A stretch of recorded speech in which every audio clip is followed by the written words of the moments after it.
के नवपदस्थ कलेक्टर प्रभात मलिक ने अधिकारियों की टीएल बैठक में परिचय प्राप्त कर विभागों के माध्यम से संचालित शासन की महत्वाकांक्षी योजनाओं के अद्यतन स्थिति की संक्षिप्त समीक्षा की। साथ ही जिलाधीश की उपस्थिति में आयोजित जन चौपाल कार्यक्रम में 35 आवेदन विभिन्न समस्या एवं मांग प्राप्त हुए, जिस पर तत्काल कार्यवाही का निर्देश दिया। इस अवसर पर उन्होंने कहा कि जिले में शासकीय योजनाओं का क्रियान्वयन बेहतर ढंग से हो, यह सुनिश्चित किया जाए।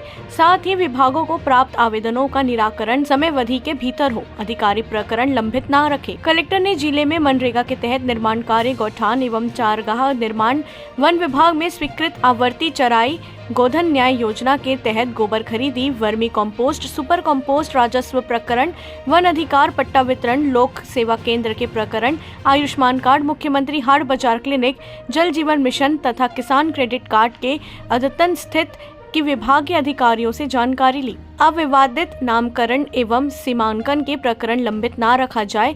इसी प्रकार ग्राम सभा के प्रस्ताव के आधार पर जाति प्रमाण पत्र के लंबित प्रकरण का निराकरण किया जाए। समय सीमा संबंधित मूल आवेदन संबंधित विभाग में होना चाहिए। साथ ही 31 जनवरी तक के समय सीमा से संबंधित लंबित प्रकरण अधिकारी अपने स्तर से निराकृत कराना सुनिश्चित करें। ग्रामीण एवं शहरी क्षेत्र से आए 35 लोगों की समस्याएं सुनी।